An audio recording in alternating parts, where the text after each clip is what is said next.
Welcome everybody to another video of Ancient Greece Reloaded. Today we will talk about the famous King Laertes, the father of Odysseus. By the way, if you like the video, please hit the like button and subscribe to our channel so as to stay tuned for upcoming videos. Overall, in Greek mythology, and depending on the source, Laertes was the father of Odysseus, an Argonaut and a participant in the hunt for the Calydonian Boar. His title was King of the Cephalenians, an ethnic group who lived both on the Ionian Islands and on the mainland, which he presumably inherited from his father Arcesius and his grandfather Cephalus. His realm included Ithaca and the surrounding islands, and perhaps even the neighboring part of the mainland of the other Greek city-states. In more detail, Laertes was the son of Arcesius and Hyginus. Arcesius was said to be a son of Cephalus or Zeus. Cephalus, who had aided Amphitryon in the war against the Televoans, and received the island of Same as a war prize, an island renamed Kefalonia. From Arcesius, Laertes would inherit the title of King of the Cephalenians, the people who resided upon Kefalonia, as well as other Ionian islands and the nearby Greek mainland. As a side note, the name of Laertes' mother, Hyginus, identifies her as the protector of the Bronze Age metal working technology. Halkos equals bronze, Medusa equals protector. The heroic nature of Laertes is attested to in several ancient sources, with Homer in the Odyssey telling of Laertes having conquered Nericum, a coast town in Kefalonia, in his youth. Laertes is also named as an Argonaut in the Bibliotheca, and Ovid tells of Laertes being a Calydonian hunter. Laertes though is famous today not for being a king or a hero, but is mostly known as a father.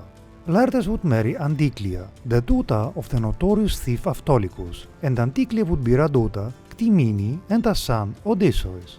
Some say though that Laertes was not the father of Odysseus, for they say that Anticlia had been seduced by the cunning Sisyphus, from whom Odysseus was said to have inherited his cunningness. When Odysseus was of age, Laertes would abdicate, leaving his kingdom to his son, and Laertes would devote his life to agricultural work on his farm.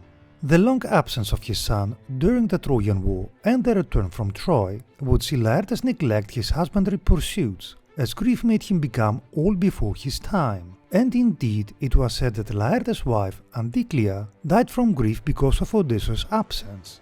The condition of Laertes was also used as an excuse by Odysseus' wife Penelope to delay her potential suitors, for Penelope told them that she would not consider marriage until she had woven the funeral shroud of Laertes. Penelope would of course undo her own work each day to put off the decision. Laertes also appears in Odysseus' story when he has returned home from Troy, mainly after having killed Penelope's suitors. It is when Odysseus visits his father. Laertes does not immediately recognize his son, but when he hears of what Odysseus has done to the suitors, Laertes tells of how he had wished to have stood by his son's side during the battle, reminiscing of his time when he was young enough and strong enough to have fought. Athena then rejuvenates Laertes, and Laertes thus returns to Ithaca with his son to deal with the families of the deceased suitors who were looking to revolt against Odysseus. In the resulting battle, it was said that Laertes killed Eupeithes, the father of Antinous, the man who had led the suitors of Penelope. 3 years after Odysseus' return, Laertes died. Let us finish with the following saying: "There cannot be good without evil, but in their mixture, things may turn out well." Eupeithes. That being said, remember guys to hit the like button and to subscribe to our channel, it would help us a lot. Thanks for watching and stay tuned for upcoming videos.